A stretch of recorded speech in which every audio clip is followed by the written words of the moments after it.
जय हिंद दोस्तों। आज की इस वीडियो में हम बात करेंगे प्रोबेशन पीरियड के बारे में। प्रोबेशन पीरियड एक अहम टॉपिक है और आज हम इसके बारे में विस्तार से समझेंगे। Government of India department of personal and training OM number 28020/3/2018/ESTTC dated 11 मार्च 2019। इस ऑफिस मेमोरेंडम में प्रोबेशन पीरियड में होने वाली कार्रवाई के बारे में विस्तार से बताया गया है, जो कि आज इस वीडियो के माध्यम से मैं आपके साथ शेयर करूंगा। तो चलिए शुरू करते हैं। Master circular on probation and confirmation in central services. Probation 1। जब कोई व्यक्ति नई नौकरी में अपॉइंट होता है प्रोबेशन पर, तो उसका मतलब होता है कि उसके काम और सूटेबिलिटी को असेस किया जाए, मतलब वो सर्विस के लिए फिट है या नहीं। इसको सिर्फ एक फॉर्मल प्रोसेस मत समझो। अपॉइंटिंग अथॉरिटी जो अपॉइंट करती है, उसके परफॉर्मेंस के बेस पर डिसाइड करती है कि प्रोबेशन सक्सेसफुली कंप्लीट हुई या उसको एक्सटेंड करना है या उसकी सर्विस टर्मिनेट करनी है अगर परफॉर्मेंस ठीक नहीं है। 2। प्रोबेशन तब होती है जब किसी को डायरेक्ट रिक्रूट किया जाए या एक ग्रुप से दूसरे ग्रुप में प्रमोट किया जाए या फिर किसी ऑफिसर को री-एम्प्लॉय किया जाए रिटायरमेंट एज से पहले। जब रिटर्न ऑर्डर इशू हो जाता है तब प्रोबेशन सक्सेसफुली कंप्लीट मानी जाती है, लेकिन ये डिजायरेबल नहीं है कि कोई गवर्नमेंट सर्वेंट बहुत लंबी पीरियड तक प्रोबेशन पर रहे। 3। प्रोबेशन को फॉर्मल प्रोसेस मत समझो। अगर कोई प्रोबेशनर काम में फिट नहीं है तो उसको डिस्चार्ज करने के पावर्स को प्रॉपर और सीरियसली यूज़ करना चाहिए, ताकि बाद में उनकी सर्विस टर्मिनेट करने की ज़रूरत कम पड़े। 4। प्रोबेशनर की एबिलिटी जैसे एग्जाम क्लियर करना, डिपार्टमेंटल टेस्ट एटसेट्रा के साथ साथ उसका कैरेक्टर, एटीट्यूड और काम के प्रति एप्टीट्यूड भी असेस करना चाहिए। कन्फर्मेशन के पहले ये सब केयरफुली चेक करना ज़रूरी है। 5। प्रोबेशन के दौरान उस प्रोबेशनर को अलग अलग ऑफिसर्स के अंडर काम करने का मौका मिलना चाहिए, ताकि हर ऑफिसर से उसके काम का रिपोर्ट लिया जा सके। इन सब रिपोर्ट्स को एक बोर्ड ऑफ सीनियर ऑफिसर्स मिलकर रिव्यू करेगा और डिसाइड करेगा कि प्रोबेशनर कंफर्म होने के लायक है या नहीं। इसके लिए अलग फॉर्म यूज़ करने चाहिए जो APAR यानी एनुअल परफॉर्मेंस अप्रेजल रिपोर्ट से अलग हो, क्योंकि प्रोबेशन रिपोर्ट का पर्पस अलग होता है। ये ऑफिसर के काम और बिहेवियर को प्रोबेशन पीरियड के दौरान जज करने के लिए लिखी जाती है, जबकि APAR जनरल एनुअल परफॉर्मेंस के लिए होती है। इसीलिए हर प्रोबेशनर के लिए प्रोबेशन पीरियड रिपोर्ट अलग से लिखी जानी चाहिए APAR के अलावा। वर्जन 6। स्पेशल रीजंस को छोड़कर प्रोबेशन 1 साल से ज़्यादा एक्सटेंड नहीं करनी चाहिए और किसी भी सिचुएशन में किसी एम्प्लॉय को नॉर्मल पीरियड के डबल से ज़्यादा प्रोबेशन पर नहीं रखा जाना चाहिए। 7। अगर कोई प्रोबेशन पर काम करने वाला सेटिस्फैक्ट्री प्रोग्रेस नहीं कर रहा हो तो उसे उसकी शॉर्टकमिंग्स, कमियां ओरिजिनल प्रोबेशन पीरियड खत्म होने से पहले ही बता देनी चाहिए, ताकि वो सेल्फ इम्प्रूवमेंट के लिए स्पेशल एफर्ट्स कर सके। ये रिटर्न वार्निंग देकर किया जा सकता है, जिसमें ये लिखा हो कि उसका जनरल परफॉर्मेंस कंफर्मेशन के लायक नहीं है, और अगर वो स्पेसिफाइड टाइम पीरियड के अंदर सब्सटैंशियल इंप्रूवमेंट नहीं दिखाता तो उसको डिस्चार्ज करने का क्वेश्चन कंसिडर किया जाएगा। रूल्स में ज़रूरी ना होने के बावजूद, क्योंकि डिस्चार्ज सर्विस से निकालने का सिवियर, फाइनल और इरिवर्सिबल स्टेप होता है, प्रोबेशनर को एक मौका दिया जाना चाहिए before such a drastic step. 8। Probation period के दौरान या उसके एक्सटेंशन के दौरान कैंडिडेट्स को गवर्नमेंट के कहने पर कुछ ट्रेनिंग कोर्सेज, इंस्ट्रक्शंस, एग्जाम्स और टेस्ट्स, हिंदी एग्जाम भी देने पड़ सकते हैं जो गवर्नमेंट सूटेबल समझे, प्रोबेशन सक्सेसफुली कंप्लीट करने की कंडीशन के तौर पर। Mandatory induction training 9। हर डायरेक्ट रिक्रूटमेंट के केस में कम से कम 2 हफ्ते का मैंडेटरी इंडक्शन ट्रेनिंग होना चाहिए। ट्रेनिंग को सक्सेसफुली कंप्लीट करना प्रोबेशन कंप्लीट करने की एक ज़रूरी शर्त बनाई जा सकती है। ट्रेनिंग का सिलेबस केडर अथॉरिटीज़ DOPT के ट्रेनिंग डिवीजन के कंसल्टेशन से डिसाइड करेंगे। जहां रिक्रूटमेंट रूल्स में प्रोविजन नहीं है, वहां रूल्स को अमेंड करके मैंडेटरी ट्रेनिंग का प्रोविजन ऐड किया जाएगा। तब तक रिक्रूटमेंट रूल्स अमेंड होने से पहले अपॉइंटमेंट ऑफर लेटर में एक क्लॉज इंक्लूड किया जाना चाहिए। Period of probation 10। Central government के अलग अलग पोस्ट्स या सर्विसेज के लिए प्रोबेशन का पीरियड नीचे दिए गए नॉर्म्स के हिसाब से डिसाइड होता है। 1. Promotion from one grade to another but within the same group of posts, जैसे ग्रुप C से ग्रुप C तक कोई प्रोबेशन नहीं है। 2. Promotion from one group to another, जैसे ग्रुप B से ग्रुप A तक प्रोबेशन पीरियड वही होगा जो हायर पोस्ट के डायरेक्ट रिक्रूटमेंट के लिए फिक्स है। अगर कोई पीरियड फिक्स नहीं है तो प्रोबेशन पीरियड 2 साल का होगा। 3. For direct recruitment to posts.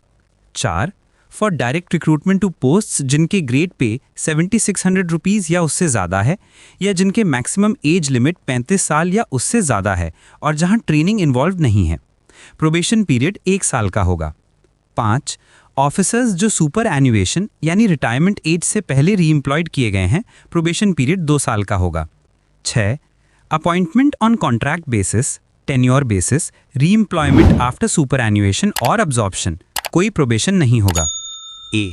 Direct recruitment to another post in same or different department.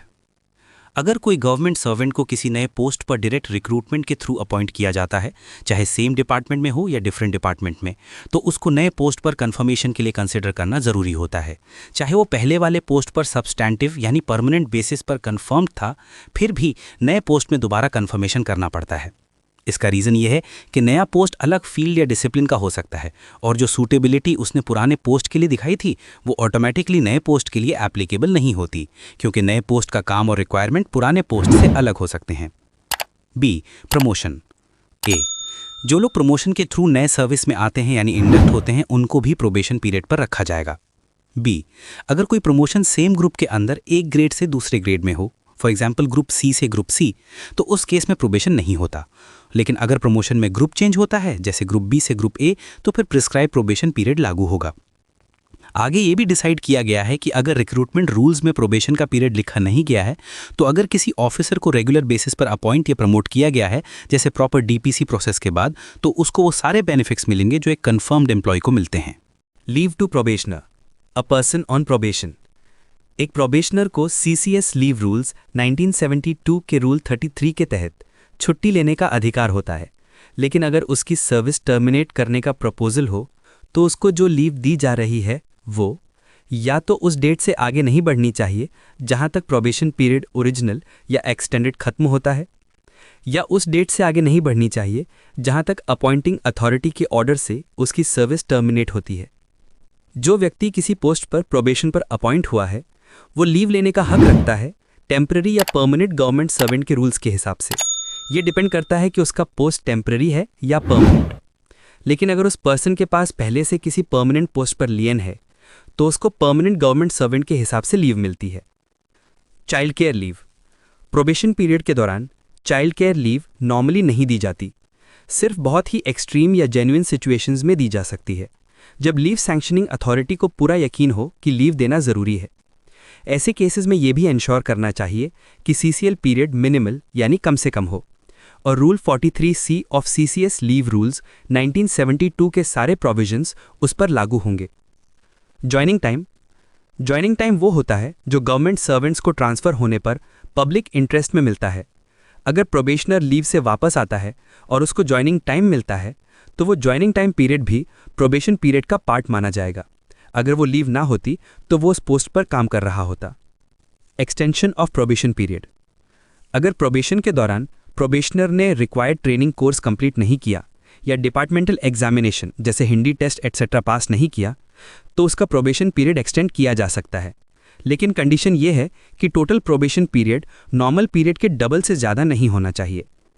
अगर अपॉइंटिंग अथॉरिटी को लगे कि ज़रूरी है तो वो प्रोबेशन पीरियड को स्पेसिफाइड टाइम तक एक्सटेंड कर सकती है, लेकिन total probation period normal period के डबल से ज़्यादा नहीं होना चाहिए।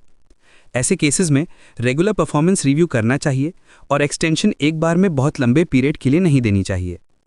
अगर प्रोबेशनर ने अपना प्रोबेशन पीरियड सक्सेसफुली और सैटिस्फैक्टरीली कंप्लीट कर लिया है तो उसको सर्विस या पोस्ट में कंफर्म कर दिया जाएगा। प्रोबेशन के एंड पर जब उसका परफॉर्मेंस सेंट्रल गवर्नमेंट की सेटिस्फैक्शन के हिसाब से ठीक हो। 18. Leave during probation.